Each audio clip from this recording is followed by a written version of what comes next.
इस लेक्चर में हम ट्रांसफार्मर के बारे में डिस्कस करेंगे। तो ट्रांसफार्मर जो होता है, ट्रांसफार्मर एक स्टैटिक डिवाइस होता है। इसके अंदर कोई भी रोटेटिंग पार्ट्स नहीं होता और इलेक्ट्रिकल में ये काफ़ी इम्पोर्टेंट मशीन होती है हमारी, क्योंकि ये ट्रांसफार्मर ही एक ऐसी मशीन है जो वोल्टेज को स्टेप अप और स्टेप डाउन करती है। ट्रांसफार्मर का जो मेन काम होता है वो इलेक्ट्रिकल एनर्जी को एक लेवल से दूसरे लेवल में ट्रांसफ़र करना होता है। अब एक लेवल से दूसरे लेवल से मेरा मतलब है कि वोल्टेज और करंट को एक लेवल से दूसरे लेवल में ट्रांसफ़र करना। अब ये वोल्टेज और करंट को एक लेवल से दूसरे लेवल में ट्रांसफ़र तो करता है, लेकिन फ्रीक्वेंसी सेम रहती है। अगर ये वोल्टेज को स्टेप अप कर रहा है या स्टेप डाउन कर रहा है, कुछ भी करे लेकिन फ्रीक्वेंसी सेम रहेगी। और हमारे इंडिया में जो फ्रीक्वेंसी रहती है, इंडिया में जो फ्रीक्वेंसी है वो है 50 हर्ट्ज़। ठीक है, 50 हर्ट्ज़ पे हमारी जितनी भी मशीनें हैं या हमारे घरों में जितने भी हमारे अप्लायंसेस हैं, सारे के सारे 50 हर्ट्ज़ पर ही काम करते हैं। ठीक है, तो ये हमारे 50 हर्ट्ज़ पे सारी मशीनें काम करती हैं, लेकिन ट्रांसफार्मर ये वोल्टेज को कम कर देगा, ज़्यादा कर देगा, करंट कम कर देगा, ज़्यादा कर देगा, लेकिन फ्रीक्वेंसी पर इसका कोई भी असर नहीं पड़ता। ये इसका एक सबसे बड़ा एडवांटेज है। अब हम बात करते हैं कि ट्रांसफार्मर की ज़रूरत क्यों पड़ती है, और ट्रांसफार्मर का जो मेन काम हमने जान लिया कि वोल्टेज और करंट को एक लेवल से दूसरे लेवल में कन्वर्ट करता है। जो हमारे इलेक्ट्रिकल के जो जनरेटिंग स्टेशन होते हैं, जहाँ पे हमारी इलेक्ट्रिसिटी जनरेट होती है, वहाँ पे लगभग इलेक्ट्रिसिटी 11 केवी में जनरेट की जाती है। ठीक है, यानी कि 11 किलोवोल्ट में जनरेट की जाती है। अब इस 11 किलोवोल्ट को हमें एक जगह से दूसरी जगह पहुंचाना होता है। तो एक जगह से दूसरी जगह पहुंचाने के लिए हम क्या काम करते हैं, हम इस 11 केवी का स्टेप अप कर देते हैं। यानी कि हम 11 केवी को हम 400 केवी या फिर हम कर देंगे 66 केवी। यानी कि जितना हमारा डिस्टेंस होता है, जो हम इलेक्ट्रिसिटी को जहाँ पे जनरेट कर रहे हैं वहाँ से लेकर के हमें जितनी दूर भी इलेक्ट्रिसिटी पहुँचानी होती है, उसी के अकॉर्डिंग हम वो अपनी वोल्टेज का स्टेप अप करते हैं। क्योंकि अगर हम वोल्टेज का स्टेप अप करते हैं तो करंट का स्टेप डाउन हो जाता है।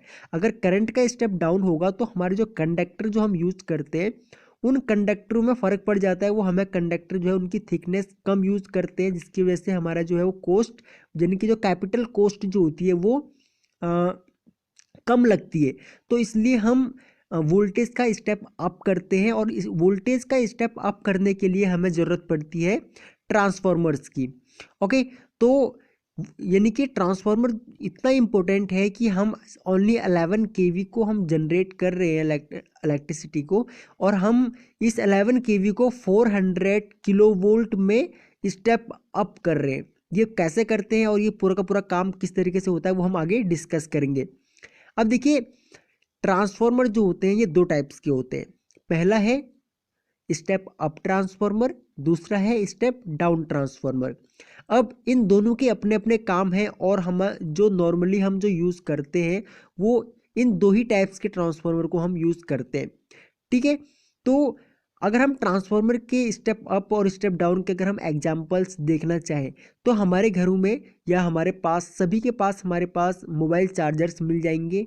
उन मोबाइल चार्जर्स को अगर आप, या फिर अगर आप कोई भी इलेक्ट्रॉनिक्स बोर्ड को किसी को भी अगर आप खोल के देखेंगे, तो उसके अंदर आपको एक छोटा सा ट्रांसफार्मर देखने को मिल जाएगा। वो ट्रांसफार्मर जो होता है वो स्टेप डाउन ट्रांसफार्मर होता है। क्योंकि हमारा जो मोबाइल का जो चार्जर होता है वो हमें आउटपुट में 3.7 वोल्ट के आसपास देता है, जो कि डीसी में होती है। लेकिन हम उसको इनपुट 220 वोल्ट एसी देते है ना, हम उसको इनपुट देते हैं 220 वोल्ट एसी। ठीक है, तो वो 220 वोल्ट एसी को यही ट्रांसफार्मर 5 वोल्ट में चेंज करता है, 5 वोल्ट में कन्वर्ट करता है। लेकिन ये 5 वोल्ट जो होती है वो होती है एसी में, और इसकी फ्रीक्वेंसी भी 50 हर्ट्ज की होती है, और 220 की भी 50 हर्ट्ज की होती है। तो अब ये ट्रांसफार्मर स्टेप डाउन कर देता है 5 वोल्ट में। तो यहाँ पे हम जो यूज़ करते हैं वो ट्रांसफार्मर, वो करते हैं हम स्टेप डाउन ट्रांसफार्मर। तो अब ये स्टेप डाउन ट्रांसफार्मर जो है ये अब देखिए स्टेप अप ट्रांसफार्मर और step down transformer. Step up transformer वो होता है जो कि लो वोल्टेज को हाई वोल्टेज में कन्वर्ट करता है, यानी कि जो हमारी लो वोल्टेज है, अगर हम सेम यहीं पे 5 वोल्ट, जो यहाँ पे हम 5 वोल्ट यूज कर रहे हैं, ठीक है, जो इस ट्रांसफार्मर ने 5 वोल्ट में इसको स्टेप डाउन किया, सेम इसी तरीके से अगर हम इस ट्रांसफार्मर को इनपुट में अगर 5 वोल्ट देते और ये हमको आउटपुट में देता 220 वोल्ट, तो क्या होता, ये ट्रांसफार्मर स्टेप अप ट्रांसफार्मर होता। क्योंकि ये ट्रांसफार्मर यहाँ पे क्या काम कर रहा है, इनपुट में तो 5 वोल्ट ले रहा है लेकिन आउटपुट में हमको 220 वोल्ट दे रहा है। सेम इसी तरीके से अगर हम इस ट्रांसफार्मर को 220 वोल्ट इनपुट में देते हैं तो, और हमें ये आउटपुट में 5 वोल्ट देता है, तो ये होगा स्टेप डाउन ट्रांसफार्मर। ठीक है, तो ये दो टाइप्स के ट्रांसफार्मर होते हैं, स्टेप अप ट्रांसफार्मर और स्टेप डाउन ट्रांसफार्मर। अब हर जगह जितने भी जगह आपको ट्रांसफार्मर देखने को मिलेंगे वो सभी दो टाइप्स के ही ट्रांसफार्मर होंगे। और अगर आप स्टेप अप ट्रांसफार्मर का अगर आप एग्जांपल लेना चाहते हैं तो मैंने जैसे कि आपको बता ही दिया कि जो जितने भी जनरेटिंग स्टेशंस होते हैं वहाँ पे हम स्टेप अप ट्रांसफार्मर यूज करते हैं। और जो हमारे घरों के आसपास अगर आपको देखें आप, तो आपके घरों के आसपास एक मतलब कि कोई ना कोई ट्रांसफार्मर जरूर लगा होगा जहाँ से आपके घर पे इलेक्ट्रिसिटी आ रही है। तो उस ट्रांसफार्मर जो वो ट्रांसफार्मर होता है, वो ट्रांसफार्मर भी स्टेप डाउन ट्रांसफार्मर होता है, क्योंकि उस ट्रांसफार्मर को इनपुट में 11 kV दी जाती है। ठीक है, और 11 kV देने के बाद वो ट्रांसफार्मर हमको आउटपुट में देता है 220 वोल्ट, और 3 फेस में उसमें रहता है लगभग 440 वोल्ट। ठीक है, तो अब अगर हम वर्किंग प्रिंसिपल ऑफ ट्रांसफार्मर, अगर हम ट्रांसफार्मर के वर्किंग प्रिंसिपल की बात करते हैं तो उससे पहले हम इसकी वाइंडिंग के बारे में जान लेते हैं कि ट्रांसफार्मर में देखिए दो टाइप्स की वाइंडिंग यूज करते हैं हम लोग। फर्स्ट है प्राइमरी वाइंडिंग एंड सेकंड है सेकेंडरी वाइंडिंग। प्राइमरी वाइंडिंग को हमेशा ही सप्लाई वोल्टेज से कनेक्ट किया जाता है, जैसे कि मैंने आपको यहाँ पे बताया था कि हम 220 वोल्ट अगर ट्रांसफार्मर को इनपुट में दे रहे हैं और आउटपुट में वो अगर हमें 5 वोल्ट अगर दे रहा है, तो यानी कि इनपुट साइड में अगर हम 220 वोल्ट देंगे तो यानी कि हम उसको ट्रांसफार्मर की प्राइमरी वाइंडिंग को सप्लाई देंगे। और अगर हमको आउटपुट से अगर 5 वोल्ट मिल रहा है यानी कि हमको ट्रांसफार्मर की सेकेंडरी साइड यानी कि जो सेकेंडरी वाइंडिंग है उससे हमको सप्लाई मिल रही है। और एक चीज़ यहाँ पे ध्यान देने वाली बात ये है कि ट्रांसफार्मर में प्राइमरी वाइंडिंग और सेकेंडरी वाइंडिंग किसी भी तरीके से इलेक्ट्रिकली एक दूसरे से कनेक्टेड नहीं होती है।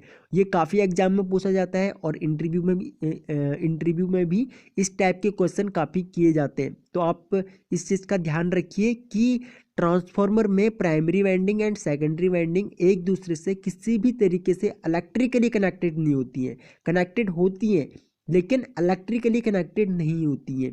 ठीक है, तो ट्रांसफार्मर में हमारी दो टाइप्स की वाइंडिंग होती है, प्राइमरी वाइंडिंग, दूसरी है सेकेंडरी वाइंडिंग। सेम इसी तरीके से primary current and secondary current, जो हम प्राइमरी करंट मीन्स जो हम इसको सप्लाई वोल्टेज दी हमने और जैसे हम उसको वोल्टेज देंगे तो कुछ करंट भी होगा, तो इसी तरीके से इसमें प्राइमरी करंट होगा और यहाँ पे आउटपुट में सेकेंडरी करंट होगा। सेम इसी तरीके से प्राइमरी वोल्टेज होगा जो कि हम प्राइमरी वाइंडिंग को देंगे और यहाँ पे सेकेंडरी वोल्टेज होगा। जो हमारा प्राइमरी वाइंडिंग होती है उसको हम एन पी से दिखाते हैं, सेकेंडरी जो वाइंडिंग होती है उसको हम एन एस से दिखाते हैं, यानी कि secondary voltage, N means number of turns. Okay, primary current को हम आईपी से दिखाते हैं, यानी कि प्राइमरी करंट, करंट की यूनिट जो करंट जो होता है हमारा, करंट को हम आई से दिखाते हैं। इसी तरीके से जो हमारा सेकेंडरी करंट है, सेकेंडरी करंट को हम आई एस से दिखाते हैं। ठीक है, और यहाँ पे हमारा प्राइमरी वोल्टेज जो है हम उसको वीपी से दिखाते हैं और सेकेंडरी वोल्टेज को हम वी एस लिखते हैं। तो अब अगर हम इसकी वाइंडिंग की बात करते हैं या अगर हम इसके वर्किंग प्रिंसिपल की बात करते हैं तो यहाँ पे देखिए, यहाँ पे हमने आपको एक कोर दिखा रखा है और कोर में हमने दो वाइंडिंग कर रखी है, ये है हमारी प्राइमरी वाइंडिंग और ये है हमारी सेकेंडरी वाइंडिंग। अब देखिए ट्रांसफार्मर जो है वो फ्राइडे के इलेक्ट्रोमैग्नेटिक इंडक्शन पे काम करता है। तो अब हमें फ्राइडे का जो इलेक्ट्रोमैग्नेटिक इंडक्शन है वो समझना पड़ेगा। अब देखिए फैराडे का इलेक्ट्रोमैग्नेटिक इंडक्शन हमसे कहता है कि जब भी हम किसी कंडक्टर को मतलब क्या किसी कंडक्टर में इलेक्ट्रिकल सप्लाई देते हैं तो क्या होता है, उसमें एक मैग्नेटिक फील्ड बनता है। जब भी हम किसी कंडक्टर को इलेक्ट्रिकल सप्लाई देंगे तो उस कंडक्टर में एक मैग्नेटिक फील्ड बनेगा, और वो मैग्नेटिक फील्ड जो होगा वो इंडिपेंडेंट मैग्नेटिक फील्ड होगा। ठीक है, तो जब हम इस ट्रांसफार्मर की प्राइमरी वाइंडिंग को सप्लाई से कनेक्ट करते हैं तो इसमें एक मैग्नेटिक फील्ड बनता है, जो कि जो मैग्नेटिक फ्लक्स है हमारा, उसके बाद ये फ्लक्स क्या काम करता है, इस कोर के चारों तरफ मतलब कि राउंड में चक्कर लगाने लगता है। तो जब ये मैग्नेटिक फ्लक्स जब इसमें राउंड मारने लगता है तो उसके बाद फैराडे का इलेक्ट्रोमैग्नेटिक इंडक्शन हमसे एक चीज़ और कहता है कि जब भी कोई कंडक्टर हमारा मैग्नेटिक फ्लक्स से लिंक करता है तो उस कंडक्टर में ईएमएफ इंड्यूस होती है। क्लियर है, जब भी कोई कंडक्टर मैग्नेटिक फ्लक्स से लिंक करेगा तो उस कंडक्टर में ईएमएफ इंड्यूस होगी। EMF means electromotive force. तो जो ये ईएमएफ होती है हमारी, इसी को हम वोल्टेज कहते हैं। तो अब होता क्या है कि जब जैसे ही हमने प्राइमरी वाइंडिंग को सप्लाई दी, इसमें मैग्नेटिक फ्लक्स बने, मैग्नेटिक फ्लक्स बनने के बाद ये मैग्नेटिक फ्लक्स इस कोर में रोटेट होने लग जाते हैं, और ये जो कोर में जो रोटेटिंग मैग्नेटिक फ्लक्स जो होता है, ये रोटेटिंग मैग्नेटिक फ्लक्स इस सेकेंडरी वाइंडिंग से लिंक करता है और इस सेकेंडरी वाइंडिंग में ईएमएफ इंड्यूस हो जाती है, जिसकी वजह से हमको आउटपुट में आउटपुट वोल्टेज मिल जाता है, जिसको हम सेकेंडरी वोल्टेज भी बोल सकते हैं। और इसी तरीके से ट्रांसफार्मर जो है हमारा ये काम करता है। क्लियर है, तो यहाँ पे हमारा ट्रांसफार्मर की हमने वर्किंग जान ली। अब अगर हम ट्रांसफार्मर के कंस्ट्रक्शन की बात करते हैं तो ये काफ़ी इंपॉर्टेंट है। ट्रांसफार्मर का जो कंस्ट्रक्शन है इसमें कई सारे पार्ट्स आते हैं। अगर हम इसके पार्ट्स की बात करते हैं तो देखिए, पहला है हमारा कोर, सेकंड है हमारा वाइंडिंग, थर्ड है हमारा टर्मिनल्स एंड बुशिंग्स, फोर्थ है हमारा tank, fifth transformer oil, six conservator tank, seven है ब्रीदर, एंड एट्थ है हमारा कूलिंग सिस्टम। अब देखिए कि यहाँ पे मैंने आपको एक ट्रांसफार्मर दिखा रखा है। कुछ इस टाइप का ट्रांसफार्मर आप नॉर्मली ज़रूर देखते होंगे। आपको कहीं ना कहीं इस टाइप के ट्रांसफार्मर देखने को मिल जाएंगे आपके घर के आसपास, या अगर आपके कोई सब स्टेशन आपने देखा है तो वहाँ पे आपको देखने को मिल जाएगा। तो एक नॉर्मल जो ट्रांसफार्मर को हम देखते हैं तो उस ट्रांसफार्मर में हमें देखिए ट्रांसफार्मर के कौन कौन से पार्ट्स देखने को मिलते हैं, जो कि कुछ इंटरनल पार्ट्स होते हैं और कुछ हमें बाहर से ही देखने को मिल जाते हैं। तो सबसे अगर हम इस टैंक की बात करते हैं तो ये हमारा एक टैंक होता है।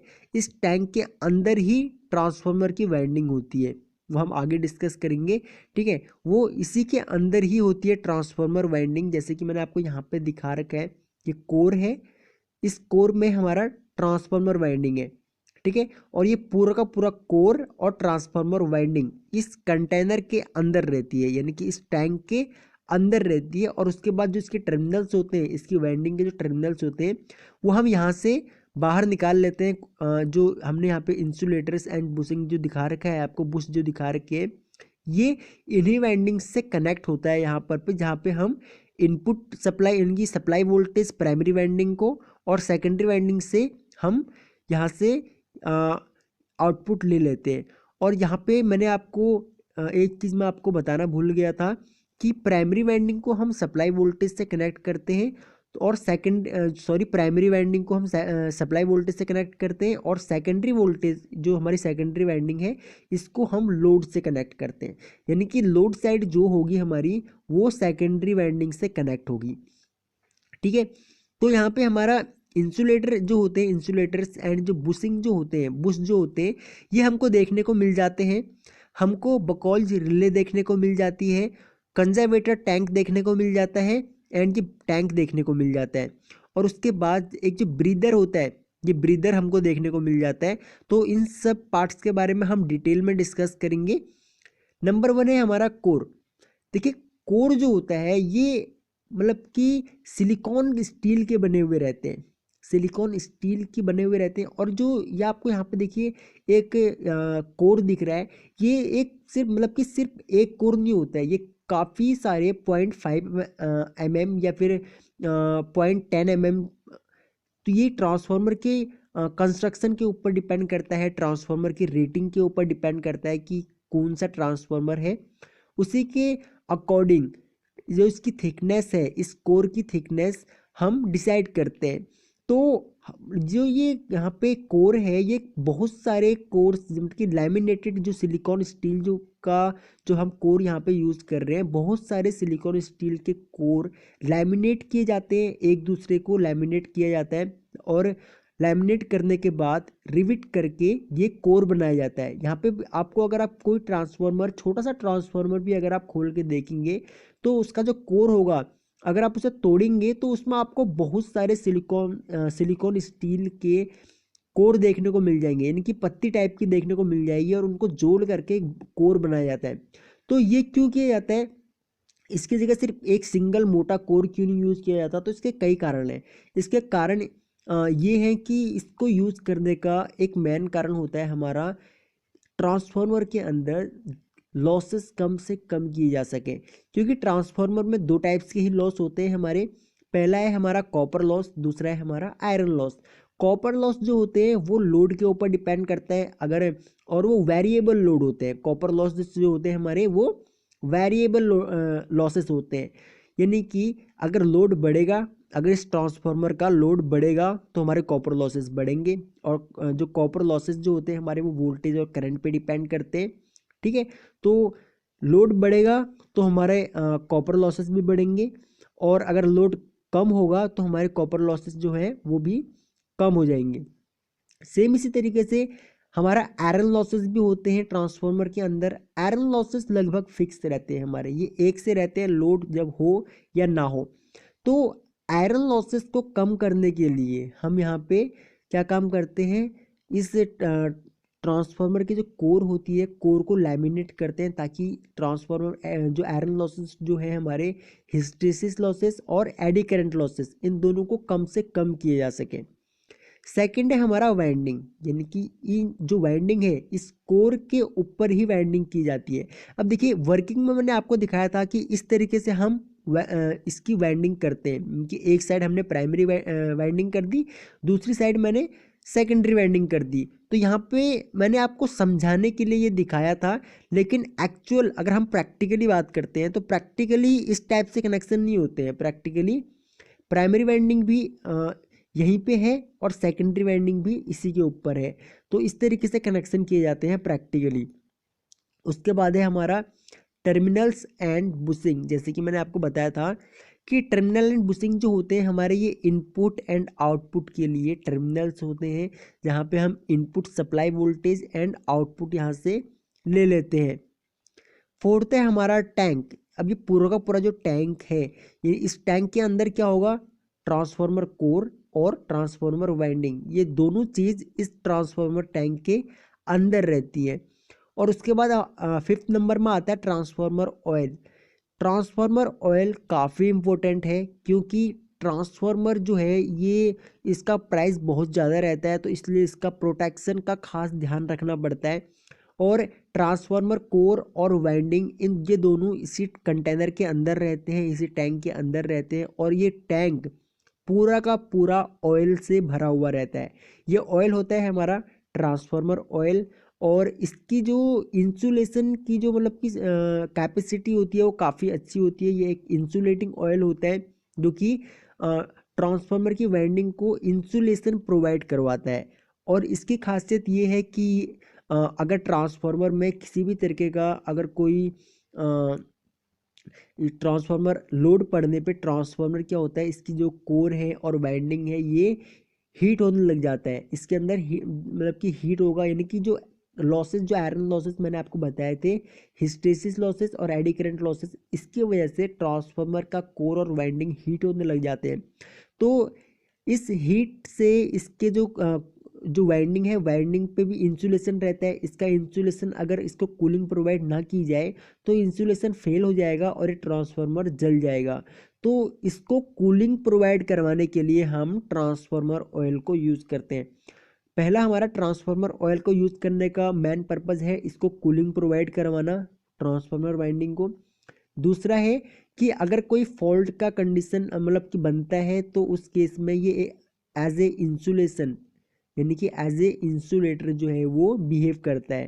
ठीक है, तो इसके ये फ़ायदे हैं और ये एक इंसुलेटिंग की तरह काम करता है, एक इंसुलेटर ऑयल होता है। 6 नंबर का है हमारा कंजर्वेटर टैंक। अब देखिए कंजर्वेटर टैंक जो है ये ट्रांसफार्मर टैंक के ठीक ऊपर लगा हुआ रहता है। ठीक है, ये भी एक टैंक है, इसमें भी ऑयल ही भरा हुआ रहता है। अब ऑयल इसमें भरने का कारण क्या है कि ये ट्रांसफार्मर ऑयल पूरा का पूरा ऑयल से भरा हुआ रहता है और इस ट्रांसफार्मर टैंक से एक पाइप जुड़ा हुआ रहता है और ये कंजर्वेटर टैंक से कनेक्ट होता है और कंजर्वेटर टैंक भी हमारा आधा भरा हुआ रहता है। कंजर्वेटर टैंक कभी भी ट्रांसफार्मर ऑयल से पूरा भरा हुआ नहीं रहता है। पूरा भरा हुआ ना रहने का कारण क्या है कि जब भी क्या होगा, ट्रांसफार्मर ऑयल हमारा गर्म होगा, यानी कि जब इस पर अगर लोड पड़ेगा तो लोड पड़ने से क्या होगा, हमारा ऑयल भी गर्म होगा और ऑयल गर्म होने से क्या होगा, ऑयल अपना लेवल बढ़ाने लगेगा। यानी कि आपने अगर मैं आपको एक एग्जांपल दूं तो आपने अपने घर में कभी घर पे या कहीं पे भी अगर चाय बनते हुए देखी है तो आपने ध्यान दिया होगा कि जब हम चाय को गर्म करते हैं, गर्म करने के बाद जब चाय बन जाती है तो क्या होता है, चाय में उबाल आने लगता है। तो उबाल आने से क्या होता है, चाय मान के चलिए हमारा जो भी हमने बर्तन में चाय बना रखी है उसका एक लेवल था, हमने उसको एक लेवल तक ही हमने उसमें पानी डाला था, दूध डाला था और जो कुछ भी डालते हैं हम उसमें डाला था हमने। लेकिन जब चाय बन जाती है तो क्या होता है, चाय गर्म जब बहुत ज़्यादा खौलने लग जाती है तो वो अपना लेवल बढ़ाने लगती है, हम वो ऊपर आने लगती है, उबाल आने लगता है उसमें। और अगर हम गैस कम ना करें तो वो क्या होता है, वो चाय जो है वो बिखरने लग जाती है, नीचे गिरने लग जाती है। सेम इसी तरीके से ट्रांसफार्मर ऑयल के साथ भी होता है। जब इसकी जो वाइंडिंग है इसमें जब एडी करंट लॉसेस और हिस्टेरिसिस लॉसेस काफ़ी बढ़ जाते हैं तो ऑयल गर्म हो जाता है और ऑयल के गर्म होने से क्या होता है कि इसका ऑयल जो है वो अपना लेवल मतलब कि इसमें ऑयल में भी आप कह सकते हैं कि उबाल सा आने लगता है, ऑयल अपना लेवल बढ़ाने लगता है। तो सेम इसी तरीके से यहाँ पे कंजर्वेटर टैंक आधा भरा हुआ रहता है हमारा, ये इसमें गैप इसीलिए दिया जाता है कि इसको आधा मतलब नहीं भरा जाता। इसका मेन कारण यही होता है कि अगर हमारा जो ऑयल है वो अगर गर्म होने लगे तो वो ऑयल बाहर ना गिरे, वो बाहर गिरेगा तो उसका ट्रांसफार्मर ऑयल भी काफ़ी कॉस्टली होता है, काफ़ी महंगा आता है ये, तो इसलिए ये बेकार ना जाए। इसलिए क्या होता है कि ट्रांसफार्मर ऑयल जिस टाइम पीक आवर्स चलते हैं, जिस टाइम पे लोड ज़्यादा रहता है, क्योंकि लोड कभी एक समान नहीं रहता ट्रांसफार्मर पे, सुबह के टाइम कुछ और लोड होगा, दिन के टाइम पे कुछ और होगा और रात के टाइम कुछ और होगा। ज़्यादातर देखा जाता है कि रात के टाइम जो लोड होता है वो पीक में होता है, यानी कि सबसे ज़्यादा लोड हमारा रात के टाइम ही रहता है। यानी कि रात के टाइम मीन्स हमारा 8 से 10 बजे के आसपास पीक में लोड रहता है। तो इस टाइम पे क्या होगा, तो जब ऑयल अपना लेवल बढ़ाने लगता है तो यहाँ पे अगर हमने यहाँ पे आधा इसको भरा हुआ है तो वो अपना लेवल बढ़ाने लगेगा। और लेवल ऐसे नहीं होता है कि एकदम से बढ़ जाता है, ऐसा नहीं, धीरे धीरे लो ये अपना लेवल बढ़ाने लगता है। और जब तक हमारा लोड जो है वो कम हो जाता है तो ट्रांसफार्मर ऑयल भी ठंडा होने लगता है, तो वो दोबारा से अपनी जगह पे आ जाता है। ठीक है, तो ये है कंजर्वेटर टैंक और ये काफ़ी इंपॉर्टेंट होता है। उसके बाद एक मेन चीज़ जो है, यानी कि मेन चीज़ कह लीजिए या फिर ट्रांसफार्मर की सेफ्टी कह लीजिए, वो है हमारा कंजर्वेटर टैंक और ट्रांसफार्मर का मेन टैंक के बीच में लगा हुआ रहता है बकौल्स रिले। ये एक रिले होती है, ये काम किस तरीके से करती है, देखिए ये कंजर्वेटर टैंक और मेन टैंक के बीच में लगे हुए होने का इसका मेन कारण ये है कि जब भी ऑयल हमारा ट्रांसफार्मर ऑयल कंजर्वेटर टैंक की तरफ जब बढ़ेगा तो इसमें क्या होगा कि ये जो ऑयल है वो बकौल रिले से होता हुआ जाएगा। और अगर ये ऑयल तेजी से कंजर्वेटर टैंक की तरफ जाएगा तो इसमें एक प्लंजर लगा हुआ रहता है। जब तेजी से ये ऑयल कंजर्वेटर टैंक की तरफ जाएगा तो वो ऑयल उस प्लंजर को पुश करेगा और यहाँ पे एक स्विच रहता है, वो स्विच हमारा इसी बकौल जिले के अंदर स्विच रहता है, वो स्विच हमारा ऑपरेट हो जाएगा, वो स्विच हमारा ऑन हो जाएगा। और तो इस ऑन होने से हम इससे कई सारी चीज़ें कनेक्ट कर सकते हैं, हम इससे अलार्म सर्किट कनेक्ट कर सकते हैं जिससे कि हमारा अलार्म बज जाए, जिससे जो ऑपरेटर्स जो है, जो इसकी मतलब कि मेंटेनेंस या फिर जो इसके देख रेख के लिए हमने लोग रखे हुए हैं उनको पता लग जाए, क्योंकि हर समय ट्रांसफार्मर के पास नहीं रहा जा सकता, तो इसलिए कुछ सेफ्टी यूज की जाती है। तो ये जो स्विच है वो ऑपरेट हो जाएगा और अलार्म बज जाएगा। या फिर ये भी किया जा सकता है कि इस स्विच से जो इस ट्रांसफार्मर को सप्लाई दी जाती है वो इससे पहले कोई ना कोई सर्किट ब्रेकर जरूर लगाया जाता है। वो सर्किट ब्रेकर हमारा एसी भी हो सकता है, ओसी भी हो सकता है। ज़्यादातर ओसी भी यूज किए जाते हैं और SF6 यूज किए जाते हैं, ये सर्किट ब्रेकर्स हैं। तो उस सर्किट ब्रेकर मतलब कि उस सर्किट ब्रेकर को ऑपरेट करने के लिए यहाँ से जो बकौल रिले है, इस बकौल रिले से कनेक्शन दिए जाते हैं कि जब भी अगर ये स्विच ऑपरेट हो तो वो जो सर्किट ब्रेकर है वो ऑफ हो जाए। ठीक है, तो जैसे ही ये बकौल रिले ऑपरेट होगी तो वो जो सर्किट ब्रेकर जिससे कि इस ट्रांसफार्मर को सप्लाई दी जा रही है वो ऑफ हो जाएगा, और उसके ऑफ होते ही ट्रांसफार्मर को सप्लाई नहीं मिलेगी, और हमारा जो ये ट्रांसफार्मर के अंदर अगर कोई भी फॉल्ट की कंडीशन थी, या फिर फॉल्ट के कंडीशन में ऑयल का लेवल बढ़ा था, या फिर ट्रांसफार्मर ऑयल काफ़ी ज़्यादा गर्म हो गया था, उस केस में अगर ऑयल का लेवल बढ़ा था, तो अगर इसकी सप्लाई ही कट जाएगी तो थोड़ी देर के बाद क्या होगा, ऑयल अपने आप ठंडा हो जाएगा, और ठंडा होने के बाद इसका जो ऑपरेटर्स जो है, जो इसको मेंटेनेंस करने वाले हैं, वो इसको देख लेंगे और इसका जो फॉल्ट है वो दूर कर देंगे, यानी कि ट्रांसफार्मर में किसी भी तरीके का जो बड़ा डैमेज होने से बच जाएगा। और ट्रांसफार्मर जो टैंक है, टैंक के अंदर आपने देखा होगा कि ये कुछ स्लॉट्स टाइप के बने हुए रहते हैं, और ये काफ़ी बड़ा सा यहाँ से मतलब कि ये कवर लगाया हुआ रहता है, तो ये कूलिंग के लिए होता है कि जब भी बाहर का जो हवा है, इन्वायरमेंट में जो हवा है, वो इस ट्रांसफार्मर के जो ये स्लॉट्स से टकराए, टकराने के बाद जो अंदर ट्रांसफार्मर ऑयल जो गर्म है उसको ठंडा करने के लिए, ये नेचुरल एयर रहती है और यही इसको ठंडा करती है। अंदर ट्रांसफार्मर ऑयल रहता है जो अ, अंदर की जो हीट है, अंदर की जो गर्मी है उसको बाहर ट्रांसफ़र करता है। उसके बाद है हमारा ब्रीदर। अब देखिए ब्रीदर का भी एक काफ़ी इंपॉर्टेंट रोल है यहाँ पे। देखिए मैंने आपको ये देखिए ये ब्रीदर है। यहाँ पे ये कंजर्वेटर टैंक में ब्रीदर दिख नहीं रहा था, इसलिए मैंने आपको अलग यहाँ पे दिखा रखा है। तो ये ब्रीदर जो है ये ट्रांसफार्मर का एक तरीके से सांस लेने की जगह है। जब इसका ऑयल का लेवल बढ़ता है तो ऑयल का लेवल बढ़ने से क्या होता है, इसके जो अंदर कंजर्वेटर टैंक के अंदर, देखिए कंजर्वेटर टैंक के अंदर एक खाली स्पेस रहता है जहाँ पे हवा भरी हुई रहती है। तो जैसे ही ऑयल का लेवल बढ़ेगा तो ऑयल अपना लेवल बढ़ाएगा, तो जो हवा है उस हवा को बाहर निकलने के लिए भी जगह चाहिए ना।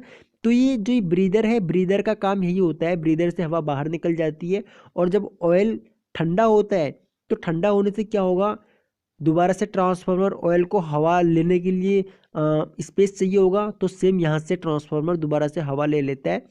और इस ब्रीदर में हम सिलिका जेल यूज करते हैं। सिलिका जेल यूज करने का मेन पर्पज़ क्या होता है कि जब ट्रांसफार्मर दोबारा से हवा ले, क्यों ले हवा, इस खाली स्पेस को भरने के लिए। जब हवा ले तो हवा में जो मॉइस्चर है और जो मतलब कि धूल वगैरह जो है वो ट्रांसफार्मर के अंदर ना चले जाए। अगर वो मॉइस्चर मतलब कि मॉइस्चराइज एयर अगर ट्रांसफार्मर ऑयल में अगर मिक्स हो जाएगी तो ट्रांसफार्मर ऑयल की जो मतलब कि स्ट्रेंथ है, जो इसकी कैपेसिटी है, वो धीरे धीरे खत्म होने लगेगी। तो इसके लिए हम सिलिका जेल यहाँ पे यूज़ करते हैं।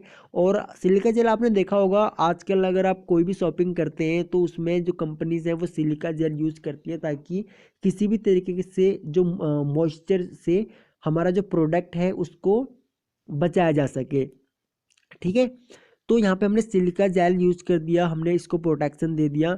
उसके बाद लास्ट आता है हमारा कूलिंग सिस्टम। अब देखिए कूलिंग के लिए सिर्फ ऑयल ही यूज़ नहीं किया जाता है। जो एक काफ़ी लो रेटिंग के जो ट्रांसफार्मर होते हैं, यानी कि जो मिली एम्पियर में ट्रांसफार्मर है, ये जो मैंने आपको ट्रांसफार्मर दिखा रखा है, ये केवीए में, ये यानी कि किलो वोल्ट एम्पियर में इन ट्रांसफार्मर की रेटिंग रहती है। लेकिन ट्रांसफार्मर जो होते हैं वो मिली एम्पियर से लेकर के और MVA में भी रहते हैं, यानी कि मेगा वोल्ट एम्पियर में भी रहते हैं, किलो वोल्ट एम्पियर में भी रहते हैं। तो अलग अलग ट्रांसफार्मर की अलग अलग कूलिंग होती है। हर एक ट्रांसफार्मर को कूलिंग की ज़रूरत पड़ती है और कूलिंग के लिए अलग अलग सिस्टम होते हैं हर एक ट्रांसफार्मर में। अगर हम बात करते हैं इस ट्रांसफार्मर में हमने ऑयल कूलिंग कर रखी है, कुछ में एयर कूलिंग होती है, कुछ में नेचुरल एयर कूलिंग होती है। नेचुरल एयर कूलिंग किन ट्रांसफार्मर में होती है? जो हमने मोबाइल चार्जर्स की बात करी थी कि मोबाइल चार्जर के अंदर ट्रांसफार्मर हमने यूज़ किया है, या फिर हमने किसी एलईडी बल्ब के अंदर यूज़ किया है, या फिर हमने अपने एलईडी टीवी के अंदर यूज़ किया है। तो जहाँ पे भी हमने ट्रांसफार्मर यूज़ किया है वो ट्रांसफार्मर को हम जो कि हम इलेक्ट्रॉनिक्स डिवाइसेस में जितना भी हम ट्रांसफार्मर यूज़ करते हैं वो नेचुरल एयर कूलिंग ट्रांसफार्मर होते हैं। यानी कि उन ट्रांसफार्मर में कूलिंग के लिए अलग से कुछ भी नहीं लगाया होता है, वो नेचुरल एयर से ही जो कूलिंग मतलब कि खुद को कूलिंग प्रोवाइड करवाते हैं, और वाइंडिंग नेचुरल एयर से ही ठंडी होती है। उसके में जो लॉसेस जो होते हैं वो थोड़े बहुत लॉसेस बढ़ जाते हैं, लेकिन जो मिली एम्पियर में जो ट्रांसफार्मर जो होते हैं, मतलब मिली वोल्ट एम्पियर में जो रहते हैं उसमें लॉसेस भी ज़्यादा नहीं होते हैं, क्योंकि उसमें जो करंट की जो रेटिंग होती है वो काफ़ी कम होती है, तो इसलिए लॉसेस भी काफ़ी कम होते हैं इन ट्रांसफार्मर्स में। उसके बाद बात आती है single phase and three phase transformer. तो हमारे घरों में जैसे कि हम सिंगल फेज सप्लाई यूज़ करते हैं, तो सिंगल फेज ट्रांसफार्मर सिम तो सिंगल फेज ही हम यहाँ पे ट्रांसफार्मर यूज़ करेंगे। सेम इसी तरीके से अगर हम इंडस्ट्री की बात करते हैं, या फिर जो हमारे घर के आसपास जो हमने आपको बताया था ट्रांसफार्मर जो हम यूज़ करते हैं, वहाँ पे थ्री फेज के ट्रांसफार्मर यूज़ किए जाते हैं। तो ट्रांसफार्मर सिंगल फेस और थ्री फेस दोनों में होते हैं। सिंगल फेस की और थ्री फेस की वर्किंग में किसी भी तरीके का कोई भी बदलाव नहीं होता है। जो वर्किंग सिंगल फेस की है वही वर्किंग थ्री फेस की भी होती है।